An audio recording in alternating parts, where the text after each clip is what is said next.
Welcome everyone to 3 Count Commentaries, and we're going to talk about WrestleMania Night 2, which was a phenomenal show. From top to bottom, everything worked for the most part. But we also do have news and notes, but like WrestleMania Night 1, we will save those for the end. For those of you who might not want to stay that long, I'm still going to tell you what I'm going to talk about. We're going to talk about Vince McMahon's personal assistant putting out a statement. We're going to talk about AEW supposedly releasing the Wembley footage.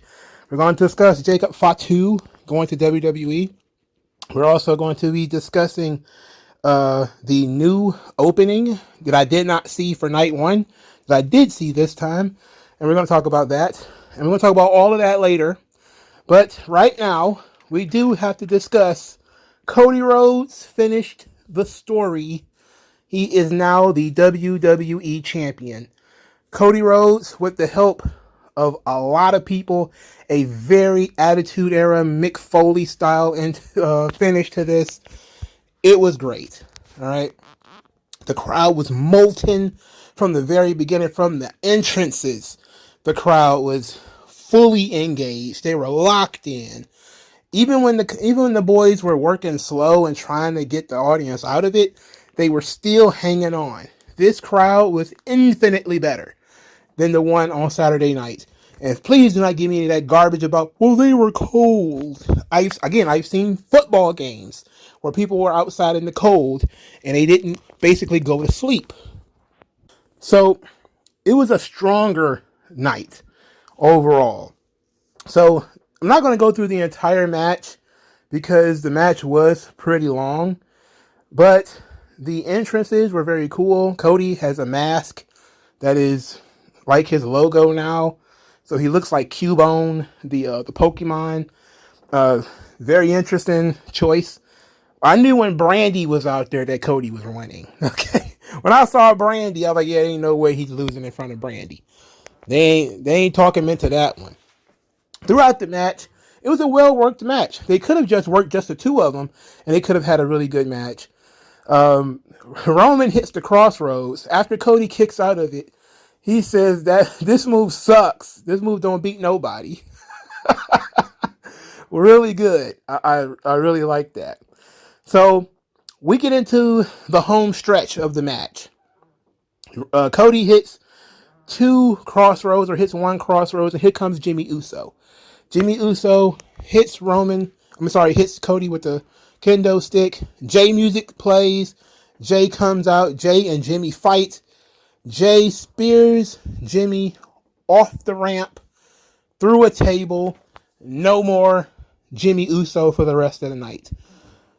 Roman and Cody, they start engaging again, have more interactions. Cody hits 2 crossroads.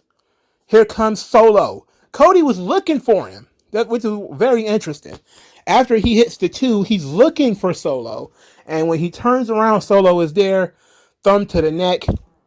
The crowd actually starts to boo when Cody kicks out of the spear spike combination. A lot of the audience was like, wait a minute. Now you're going a bit far. He's kicking out of literally everything now. And I probably would have said leave that part out. But I think in the grand scheme of things, it won't matter that much. People will overlook it. But Solo was out there for a while. Before John Cena's theme hits, Cena runs to the ring, absolutely cleans Solo out.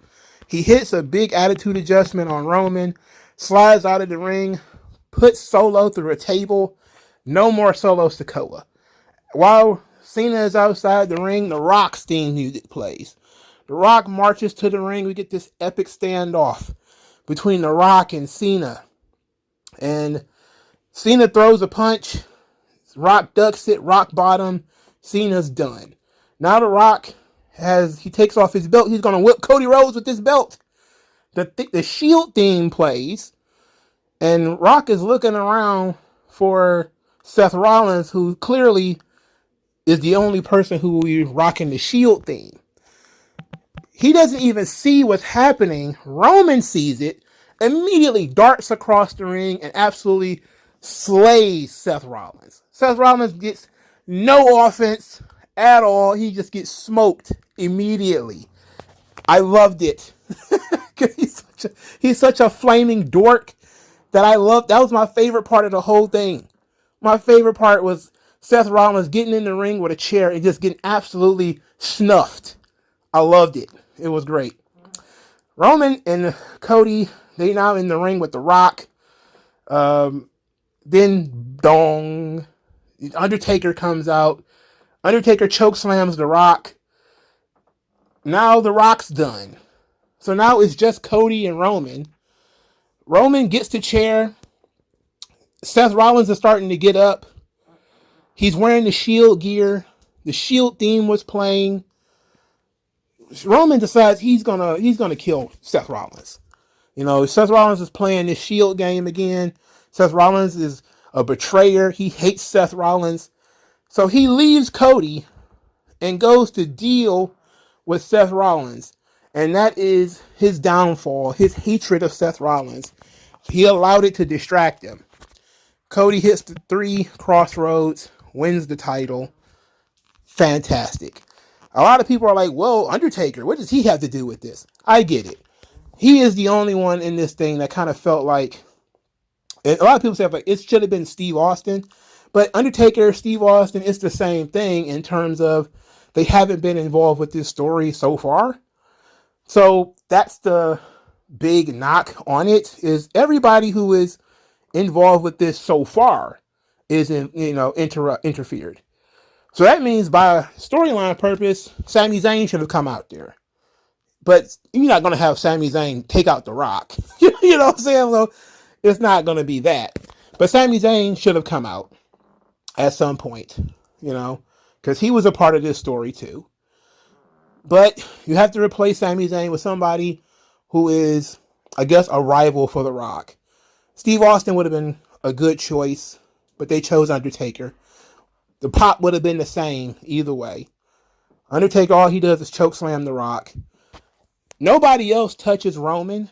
Nobody else touches Cody.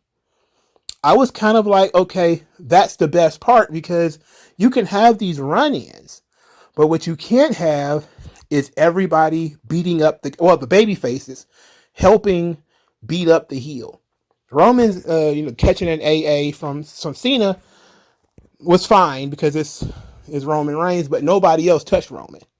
So that was good. Cody wins. A slew of baby faces are in the ring. LA Knight, CM Punk, Kevin Owens, Sami Zayn. Everybody's in the ring lifting him up. He gets the big Bret Hart at WrestleMania 10. The big Lex Luger win, after he won the title on Nitro. All the defeated baby faces encircle Cody. They lift him up on their shoulders. He gives the belt to his mom. It's a big moment. It's great. The crowd loves it. He calls for Bruce Pritchard and Triple H. He hugs both of them. And everybody seems to be having a blast. It ended exactly the way it needed to end. Yes, us Bloodline fans would have preferred for Roman to win, but it was the right time. Cody's the right guy. He's been carrying the company all of this time. You had to do it. You just got to reward hard work. If you don't reward hard work, you end up backfiring. Now, it could end up backfiring anyway, in terms of now everybody has what they've invested emotionally in. What could possibly be next, we don't know. But now it's there. It's done. Everybody who was complaining about Roman's not the champion anymore. You wanted something new, 3 or 4 years of Roman Reigns as the champion. You don't have that anymore. That stability is gone. Now, what are you going to do? So that's very interesting. This whole match was very good. The crowd was with it from the beginning. I like that it did not turn into Weapon Fest, with guys just hitting each other with kendo sticks. They did a little bit of that, but it was mostly just a wrestling match up until a certain point. Then it became a gauntlet of little storytelling moments. So that was very good. It was excellent. Kudos to Roman. He did a really good job in this match. He was back to himself, in terms of talking and getting involved with Cody and getting involved with the fans. And it was much better than night one, when he was seemingly a little bit more out of it. He seemed agitated on night one, but he was back to business on night two. He should get a well-deserved rest. Please give Roman a break. I know you're like, wait a minute, he ain't wrestled in months. That ain't what I mean. I mean is he's been carrying the company all this time.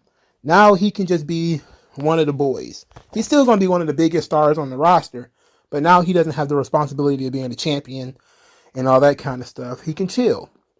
He can still work his same schedule, but now his big matches will still feel like main events without them hinging almost completely on what his match does. Because there's been a couple of shows where if the Roman match is not good, the entire show sinks. A SummerSlam 2023 was one of them. The crappy finish for the Jey Uso Roman Reigns match at SummerSlam ruined the entire show. WrestleMania last year, for a lot of people, Roman winning ruined the entire show. So this time, you can just have Roman on the card, and whether he wins or loses, it doesn't bring the entire card down. Unlike, if you're the champion and you're in the final match, what you do brings the card down. Also want to give some credit to Samantha for being so emotional she could barely announce the winner. She did that a couple of times during WrestleMania, where she was so involved that her voice would break and she would not be able to actually formulate the words. She's trying to describe what's going on. You see what's going on, but she is as involved as the rest of the audience. So her voice is cracking, she's crying and all this kind of stuff. It adds a unique element to it. Sure, I would prefer a very Howard Finkel-like super professional, but that was different. Different doesn't necessarily mean bad. I wouldn't want this kind of thing regularly where her voice breaking. But on this show, because it was like the first time it really happened, even though it happened a couple of times throughout the show, it was fine. And I thought it really shows her investment in the product. Even though she probably needs to be a little bit more detached. Just a little bit more. All right. Fantastic match between Cody Rhodes and Roman Reigns. I look forward to what they're going to do with Cody Rhodes in the future. Looking forward to Roman Reigns' potential in the future. They didn't do anything where Roman and The Rock were going to have any kind of schism, which I think was interesting. The Rock didn't screw up and drop the ball or inadvertently help Cody or anything like that would cause a schism between him and Roman, which means that they're probably going to use the spear from night one as the inciting incident for the Rock-Roman beef that's going to be upcoming. But I'm definitely going to stay tuned. All right, match 5. Bayley defeats Io Sky to win the Women's WWE Championship. Phenomenal match. Absolutely top-notch match. Best women's match in a while. A really long time. Since at least last year's. Well, what year was the Becky-Bianca match? That match was awesome too. It might have been a year ago. It might have been 2 years ago. But this cleared every other women's match I've seen, at least in the past year or so. So Bayley is really good. Io is one of the best. It was phenomenal. The entrances. Bayley gets what I thought was an Egyptian entrance. Because I'm looking at this thing and there's pyramids. And there's she's got wings. And the men are wearing dog masks. So I'm thinking is this Anubis? What's going on here? Then I remembered, she's Hispanic. So it's probably Aztec. Where's the child sacrifice? You can't be Aztec without the child sacrifice. They changed her theme song. Not a big fan. Not a big fan of the theme song change, but it is what it is. Damage Control comes out with Io Sky, but they don't come to the ring with her. So Io pretty much works the match by herself, straight up one-on-one. And Io shows why she's one of the best ever. She's fluid when it comes to high flying and submissions. And all of their exchanges and stuff look really good. Io's offense looked legitimate, even though she's small. Bailey's the bigger person, but Io is so precise and she's so good at what she does that she still can be a pretty strong heel character. She picked Bailey up with a butterfly backbreaker, which is crazy. Pretty strong on her part. The moonsault spot I thought was pretty dope. After the backbreaker, she hits the moonsault, and Bailey, of course, kicks out. And then Io does a standing moonsault, then a jumping moonsault up the second rope before going for the third moonsault, and she ducked it. Bailey did. Bailey goes for the Rhodes plant, and Io actually counters the Rhodes plant by using a forward flip. Now, she didn't go into anything from the forward flip. She just kind of taunted, but it was still very effing cool that she did that. I was like, whoa, I think she might actually win when she countered the first Rhodes plant. I thought, like, oh, that was very good. Bailey ends up hitting a flying elbow smash. Then she did hit the Rhodes plant to win the match. Bailey is the women's WWE champion. Excellent contest between the two of them. Io did the best she could. Triple H really put together a interesting story here with these two.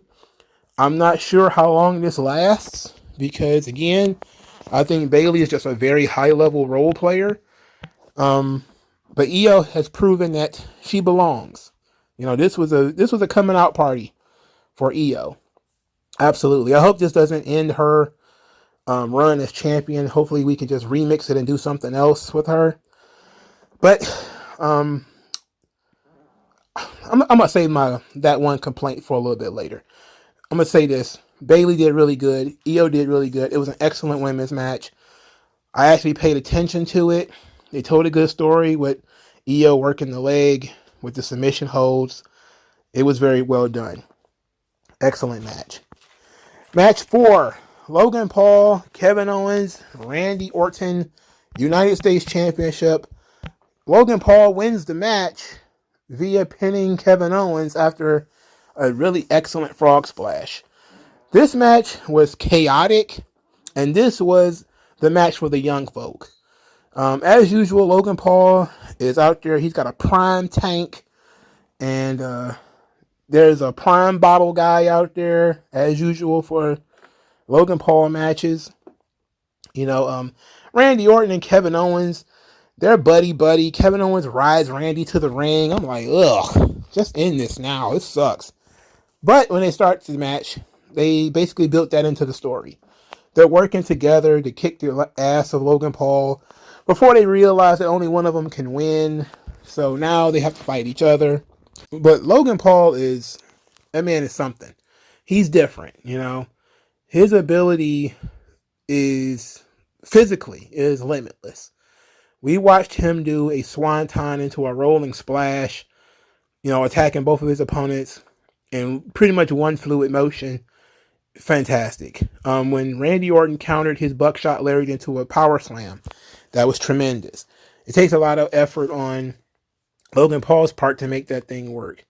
The home stretch happens when the Prime bottle is revealed as some Twitch streamer named I Show Speed. Now, I of course have no idea who that is, but I have seen clips of him before. Now, I don't know the difference between a lot of these Twitch streamers, because I know there's another black Twitch streamer who has dreadlocks or twisted hair of some description. But I saw so many people on Twitter saying what his name was, and I was like, I think I've seen this kid before somewhere. He's not somebody I would know, but he's somebody I can believe is in the friend group of Logan Paul. And that becomes the running gag of who's in the Prime bottle, is that it's a friend of Logan Paul. So if it's somebody you don't know, at my age, I just turned 40, I don't know who the fuck that kid is. And I'm not even going to hold you up. I have no idea who he is. But when he was doing whatever his gimmick is, I don't know if he barks at people regularly, but he was cussing at Randy, and he was barking at Randy, literally barking like, and Randy hauled off and push kicked this kid in the chest. My God, he kicked fire out of that little nigga, man. He he kicked sparks out of that little dude, man. Like, that was crazy. He ended up snatching him out of the prime bottle, giving him an RKO on the desk. That was phenomenal. I have seen so many people who don't even watch wrestling retweeting Randy Orton kicking this kid in the chest. It was very special. Not only was it a great visual because the kid got kicked in the chest and slid because he was in that suit, but it just looks funny, you know. A lot of people know who this kid is. I don't know who he is, but there is a lot of folks who are younger and terminally online who saw this guy, and I've seen this kick everywhere. It's been everywhere. So if the plan was to turn Logan Paul matches into viral celebrity moments, they did a good job here because iShow Speed was fun. He was cussing a lot, which they probably asked him not to do, and he did it anyway. But Randy kicking him in the chest was hilarious. Him getting the RKO was hilarious. The final stretch was fun, where Randy gets to brass knuckles and knocks out Logan Paul with them. But, you know, that's not enough. And we end up with the RKO and frog splash after Logan Paul throws Randy outside the ring. Logan Paul wins. Logan Paul gets it. He's phenomenal. That kid is something. If he was anything other than, I don't know, a YouTuber or whatever, I think most people would say he's probably world champion material in terms of pro wrestling. And I'm going on record as saying he's world champion material in pro wrestling. I don't know how you get there, but I think eventually you get there. He's just good. Yes, the prime bottle gimmick is kind of overdone because he does it a lot, but having these little overbooked elements of his matches helps him when, you know, the story is kind of weak. Then you always have the surprise factor of who's going to be in the prime bottle, who's going to drop off the brass knuckles, that kind of thing. And it actually emphasizes the story a little bit. Match 3, LA Knight defeats AJ Styles in what was an absolutely awesome match. These two guys, 46-41, went out there, laid it all out, worked a hell of a match. Not much to it other than that.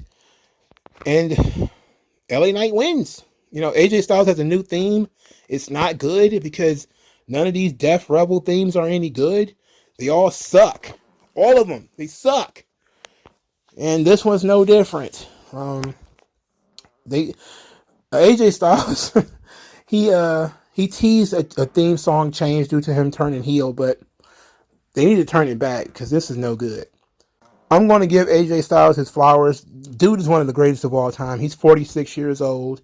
He complains about his body, but when you watch AJ Styles wrestle, other than being a little bit slower than he was when he was younger, because clearly he ain't about to go out there and hit spiral taps and, you know, jump off the top of the cage anymore.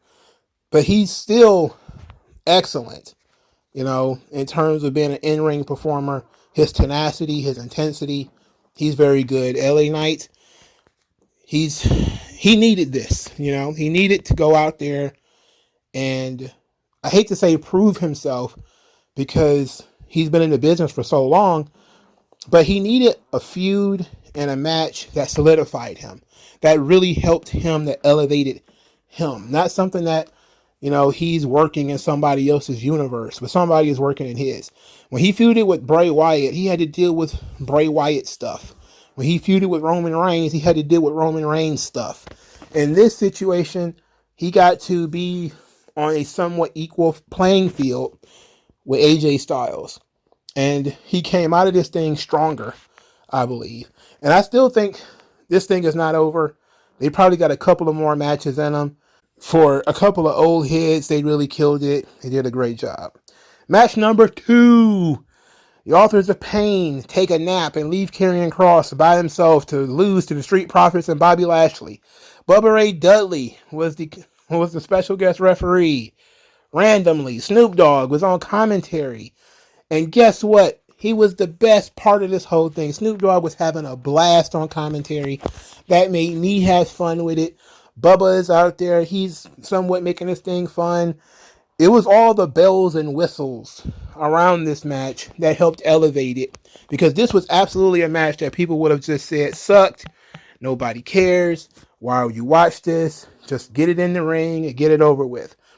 But when you added the special guest referee, when you added the special guest commentator, it took on a different level. It actually felt like a WrestleMania match. And it was fun. It was extremely fun.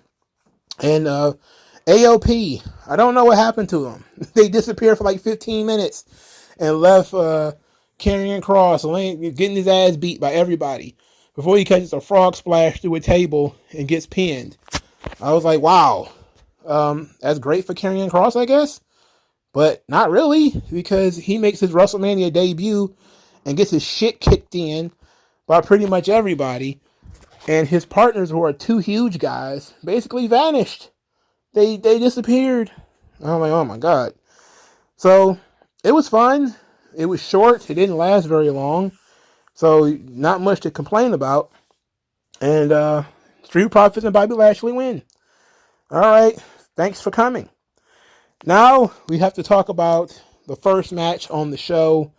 Drew McIntyre defeats Seth Rollins in a fairly short match to win the World Heavyweight Championship, only for Damian Priest to cash in his Money in the Bank briefcase on Drew McIntyre to win the World Heavyweight title. So, amazing. CM Punk is on commentary. Drew McIntyre, they play Roddy Piper's theme on the bagpipes. That pisses CM Punk off. He calls it sacrilege. Clearly, this is something that, Drew McIntyre is into because it makes fun of CM Punk. Seth Rollins comes out. He's got like a Cirque du Soleil band or something. He's like a grand wizard or something crazy like this. Like, what is going on here? In any event, yikes. Grand wizard. That did not come out the way that I thought it was going to. I was thinking of some other kind of wizard, like a gay wizard. In any event, Claymore immediately, as soon as the match starts, he can't get the pin. He proceeds to kick the ass of Seth Rollins, but he's preoccupied with CM Punk. Rollins is fighting back. The match was probably 10 minutes, maybe 12, before the third Claymore, and Drew McIntyre wins the title in front of fans. He's very emotional as the referee hands him the championship. He's waving the title around. He's gifting it to his wife. Everything's working out great. His theme song's playing. He's taunting. And he becomes preoccupied with CM Punk. So he crawls over the announce desk, like literally like a stripper, is crawling on the desk and taunting CM Punk. He even threatened him, said that he should never get in his ring again. That he's going to end his career if he does. All this sorts of stuff. And they have words. Drew McIntyre then stands up and Punk trips him, like yanks his legs from underneath him as he's standing up on his desk. Punk then takes off his arm brace, takes off his suit jacket, then proceeds to beat the shit out of Drew McIntyre in the head with the arm brace.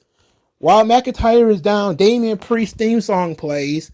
CM Punk starts to clap and celebrate as Damian Priest runs to the ring. At this point, Samantha can't even get out that he's cashing in his Money in the Bank briefcase. She's so excited. Her voice is breaking again. This is the first time her voice started to break.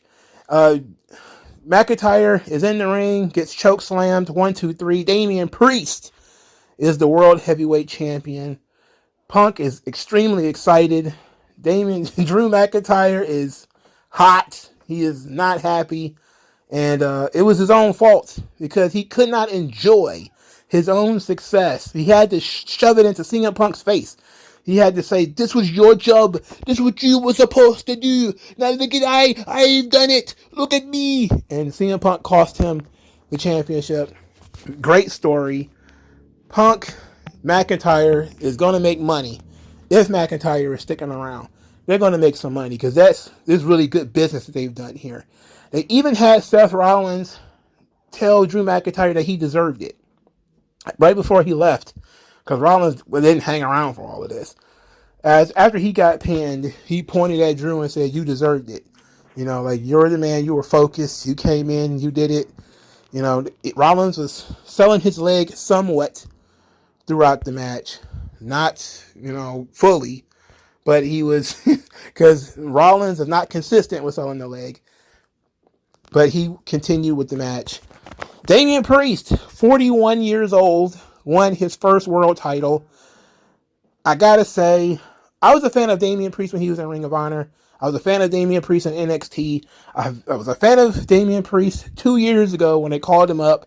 I was a fan of Damian Priest when he was the United States champion. My apathy about Damian Priest kicked in when the off and on feud with the Judgment Day began. When we were going back and forth with him and Finn and him and Rhea and him and Dominic, and it was never seeming to go anywhere. And it was like, what's the point of all of this? We were waiting for what the next chapter of the Judgment Day story was going to be, and it seemingly was no next chapter. They were off and on. They were off for long periods of time, and then they would be back on again. This feud would be dropped, and then it would be randomly picked up again. You know, he's the boss, El Hijo de Capitan or whatever, and then he's not. You know, it's like, I don't know what's going on. So at this point, he's not been positioned or portrayed as being an upper level guy. I like Damian Priest. I do think that this bisexual Undertaker stuff that they got going on here, again, it's sticking like Velcro in terms of, you know, the allegations, as people are saying. And I don't like the hairdo. Not a big fan. And people, Gigi Dolan called him the Cunter Taker. I don't know what that means. I'm not up on hood rat reality TV lingo, but I'm guessing it has something to do with the LGBTs. You know, I'm pretty sure it has something to do with the rainbow folk, and I don't have nothing to do with that. I'll catch up eventually, but for right now, I'm lost in the weeds. All right, I'll just say this: I'm a fan of Damian Priest. I think it should have been done a long time ago. I think it should have been done appropriately, with him gradually going up the card, being the guy who can mix it up with the top guys, rather than him being pulled from feuding with Edge and mixing it up with all of those other top guys, him just having this anchor tied around his ankle for 6 to 8 months before this happens. And now you have to try to make him look legitimate because the reason he won it was Money in the Bank. Now, him and Drew McIntyre are going to cook in terms of matches. They have enough experience. They have the talent. The story could be there. Granted, Damian Priest is going to have to take some time to be established. He's going to have to do a lot of work to get on the same level as Rollins and McIntyre and Punk and all those guys that he's going to be mixing it up with. But I don't hate the decision. You know, Damian Priest is clearly a guy that the company liked. His first WrestleMania match was teaming with Bad Bunny. Last year, he had a semi-main event match with Bad Bunny where he worked very well. Again, great talent. It's just the presentation over the last several months has been less than stellar. And now we have to try to make it work on screen where he looks like a world champion and not like a mid-carder holding a big belt. What's next for Seth Rollins? Who knows? I'm guessing Seth is going to end up tied up in this thing with Cody and maybe another run with Roman. Who knows? But Rollins is one of those guys who could probably use a break. He could probably go away for 3 months and, take a break. Go take a nap. Get some sleep. Go show up around July or something, just in time for Money in the Bank or SummerSlam. Just go take a break. Go take a nap. We don't need you around here no more. Just go away. He's not gonna, but I'm just saying, just go away. Go away for a little while, Rollins. Okay, so let's get into the news and notes. They announced during the show that King and Queen of the Ring will be back, and they're going to do a SmackDown in Saudi Arabia. Okay, King, Queen of the Ring, thumbs up. I like that idea. I never understood Vince's dislike of King of the Ring. It's a good thing to push people. Triple H is bringing it back. He's fan friendly. Thumbs up. I'm okay with it. SmackDown in Saudi. Does that mean that SmackDown is going to be taking place in the middle of the day? Because if that's going to be the case, it is not going to be good. Unless they're going to tape it and, show it that night or something. I don't know. But we get to start talking about who's going to win the King and Queen of the Ring. And hopefully they attach some stakes to it to make it interesting. Okay. Stephanie McMahon opened the show. She came out to remind everybody that it's the Paul Levesque era. The one person who should be slurping Paul Levesque. So good. Thanks. Thank you, Stephanie. Glad to see that you're back. Good job.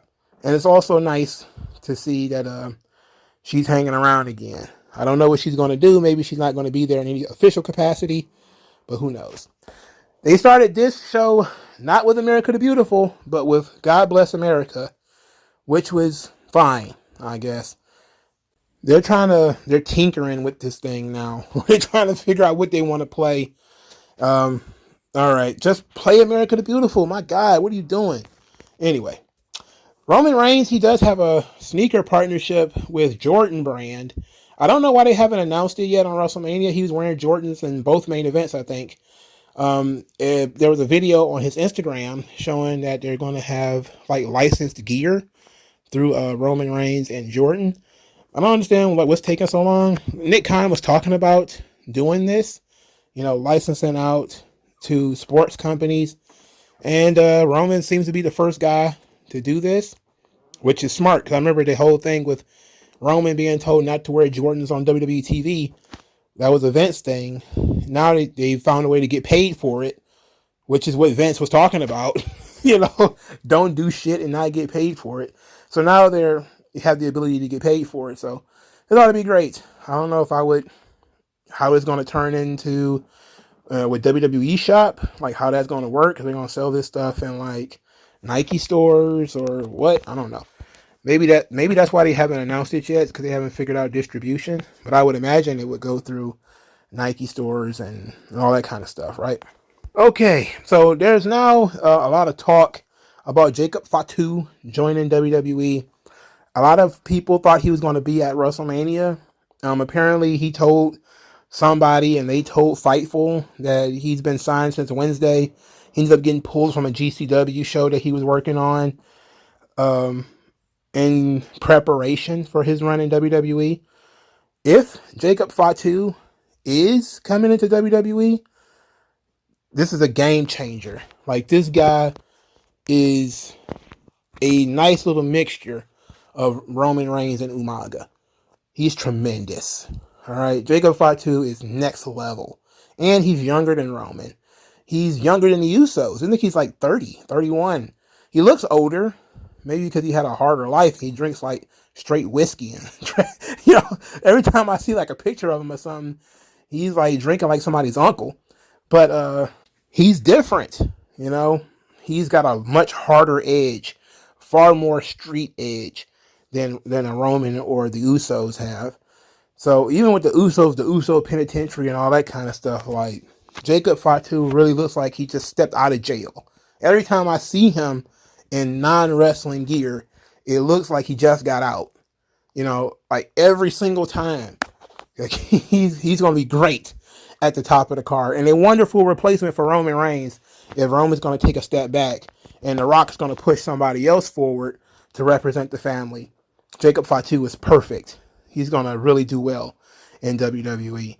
It's just going to be about how quick he can get there. I don't think he's going to take Solo Sikoa's spot as the enforcer. I think he's going to take Roman's spot as the crown jewel of the Anoa'i family. And he's going to have to fight Roman for it, clearly. But I think that's a better usage of Jacob Fatu, is that he's used as the main guy, not as generic muscle. All right. Now, let's talk about this AEW thing. So, It was announced on Twitter that the Young Bucks are going to discuss the all-out footage for the first time on Dynamite. They're going to play the video from Wembley of CM Punk getting into it with Jack Perry.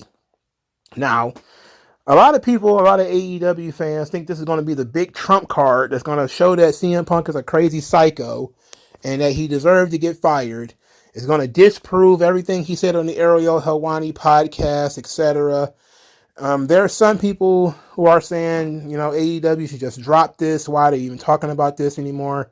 They should just let it go. They can't make any money off this. They missed the opportunity to make money off this, which is true. But here's my thing. There's nothing they can say. There's nothing they can show that's going to change CM Punk's career. Nothing. They're pandering to their own audience. Because unless you got CM Punk engaging in ritualistic child molestation or ritualistic child sacrifice, nobody cares. Nobody cares. Nobody cares if, you could show a video of Jack Perry frolicking through flowers and CM Punk pouncing out of nowhere like a wild lion and choking them damn near to death and kicking Tony Khan in the chest. The WWE fans will not care. WWE's corporate sponsors will not care. Triple H will not care. Punk will not be punished. Nothing will happen. Nothing. There is no way in which showing this footage is going to harm CM Punk. It's just not going to. Even if it disproves what he said, it's not going to hurt him, and he's just going to prove that he's a liar, which, some people assumed he was a liar anyway, and going to call it a day. And if you show footage that is doctored to make him look bad, you're going to get sued. So I wouldn't suggest say, hey, don't talk about it. I would suggest tell your side of the story as best as you can, because you have a right to tell your side of the story. Jack Perry has a right to talk about what he wants to talk about. I don't have a problem with that. But you told him to sit here and act like this is a ratings ploy. We're going to use this to pop the number. Go for it. I'm interested in seeing how that's going to work. Are you going to do it at the top of the hour? You're going to show the CM Punk footage? Are you going to sit there like a Twitch streamer you're going to be like a reply guy? You're going to spend 30 minutes going through this footage? That's the only way anybody's going to care. If you show the footage, and because look, regardless of what they say, Jack Perry knocked on a window, looked into the camera, and said, "Real glass, cry me a river." CM Punk took that as being taunted by Jack Perry. Nothing you're going to show in that video is going to be able to counter that. Nothing. The only thing you can be able to talk about is maybe Tony really did fear for his life. All right, then that's not going to make him look tough. But then again, why does he care? I just don't see how this helps AEW. Even if the plan is to hurt CM Punk, I don't see how it helps AEW. And I think that was always the goal here, was to help AEW. Even if it gets a one-night bump in the ratings, it still doesn't help AEW. So, I'm all about you talking about it, though. I just want to get this thing over with. And I think that not talking about it has dragged it out for so long. People are sick of it. Now we're going to get to see the footage. If it's a troll job, though, you destroyed your credibility, and that's really going to demoralize your audience. And the point of this is to big up the audience, because the audience has been demoralized so much from the cheap shots WWE has taken, a lot of which has been unfair. CM Punk asking the Miz if he's going to get a tattoo of the attendance and all this kind of stuff. All that stuff has been cheap shots, which, AEW does from time to time, which WWE does from time to time. I wish everybody would stop. Just cut it out.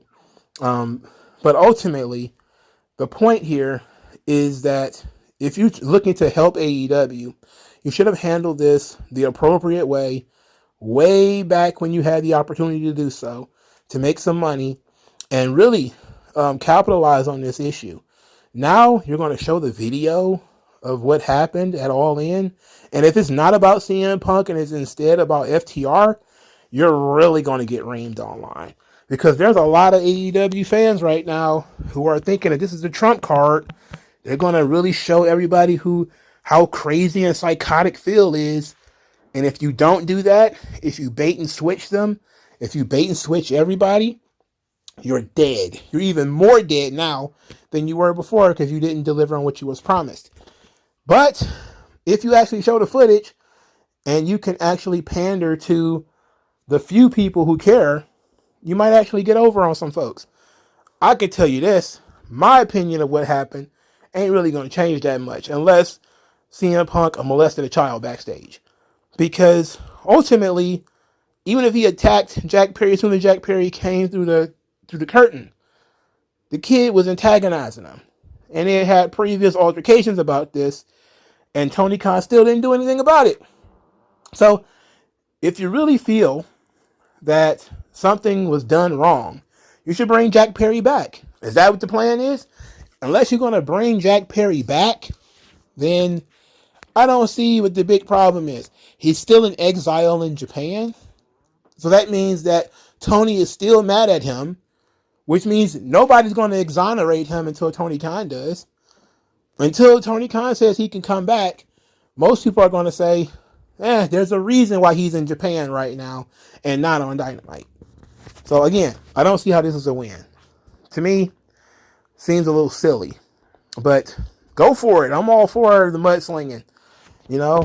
Let's clear the air. Let's put everything on the table so that we won't have to deal with this no more.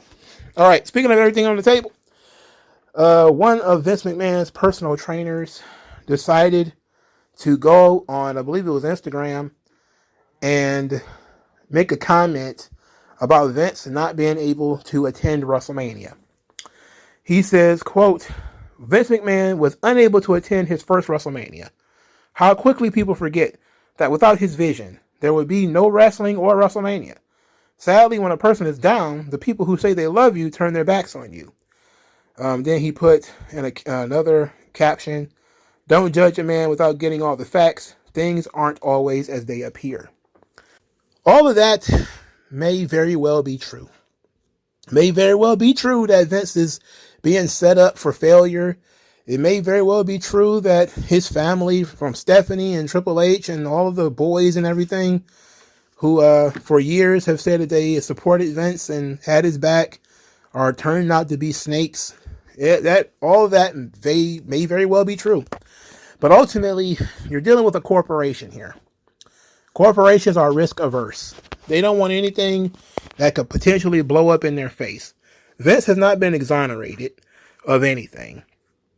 And most people are not exonerating Vince of anything because they have a very simple shotgun concept. It's birdshot. Even if I don't kill you with this one, you're guilty of something. And that's been generally the idea. Well, we can't get Trump on one thing, but he did something. We accuse him of enough things that he's guilty by volume, not by actually being guilty. So if we just say Vince did all of these horrible things, take your pick. And and then at that point, you can go around knocking these things one at a time. But if it's 1,000 fucking things, people are just going to be like, he's been accused of blah, blah, blah, and blah, blah, blah, and blah, blah, blah, and blah, blah, blah, and blah, blah. That's reason enough. Once you have that much dirt on your name, that's reason enough for people to excommunicate you and not want anything to do with you. And you're guilty by volume, not by actual behavior. There's nothing, no proof that's been shown outside of a couple of text messages that show that Vince did anything wrong. There has been no other talent outside of maybe Ronda Rousey bitching and complaining that has said that Vince did anything wrong, But he still can't come back. Even if he beats this case, he still can't come back because he was accused of a bunch of other things, because there is still other NDAs out there, because, the money, he was accused of money laundering. He's under federal investigation. Like, there's still so much stuff that's going on. You can't just bring this guy back, not right now. Vince, this is something. Vince has been buried in paperwork that he's going to be sussing out for the rest of his life. This guy is almost 80. It takes forever to get through legal issues. Sometimes cases go 5 or 10 years. If this case goes 5 years and he doesn't give up and he spends money on it, this thing could go until he's like 84 or 85 years old, if he even lives that long. You know, the chances of him settling out of court is far higher than him getting exonerated by a jury or a judge in a court of law. And then if he settles, people are going to assume that's guilt. And again, by volume of, well, he paid out money again, that's reason enough to believe that he's guilty. So he's in a situation, same situation like Michael Jackson was in, right? Michael Jackson beat the case, but through sheer volume of people saying that he molested them, people say, well, okay, maybe he didn't molest this one kid. Maybe he didn't molest this other kid either. But there's 15 other kids who say that they did it. Why would all of those people lie? Why would all of them make it up? And you're guilty by volume. And once that happens, you're fucked. You can't be on television anymore. You can't be involved anymore. And it sucks if this is true and Vince didn't do all this stuff. But most people, especially if they hate Vince already, they say he's guilty of something. I don't know what it is. I don't have any evidence. But through the sheer volume of stories throughout 40 years of him running the business, of very different wrestlers popping up out of nowhere saying Vince did this, Vince did that. I saw this, I saw that, misinterpreting things. Oh, women used to come out of his office crying. I mean, crying in joy or crying in sadness? Did he just fire them? Did he just tell them no to something? Was he harshly critiquing their work? We don't know. That person doesn't even know. He's just telling a story on a podcast. Girls who's come out of Vince's office crying. Sheesh, he must have been doing something to those girls in there. You don't know. But there's so many people telling so many stories, and it's been going on for so long that they finally figure this is enough. Enough is enough. You know, he's been able to power out, kick out at 2 at pretty much everything.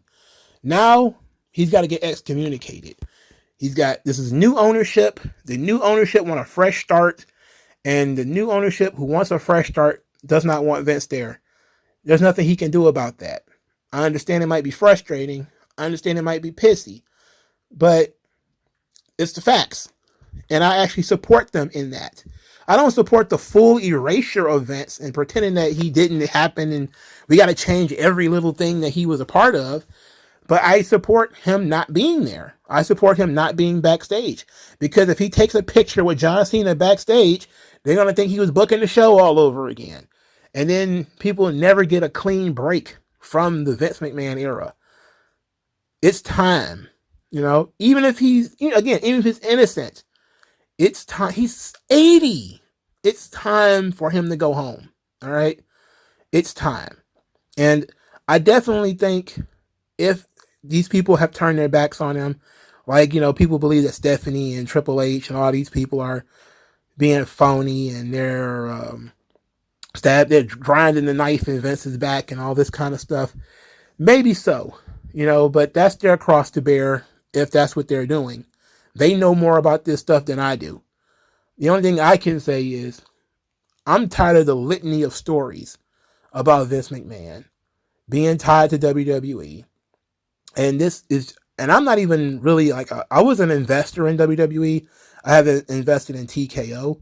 So whatever. But even I got tired of that stuff. The sheer number of stories of gossip out there is a distraction. It's a distraction to the audience.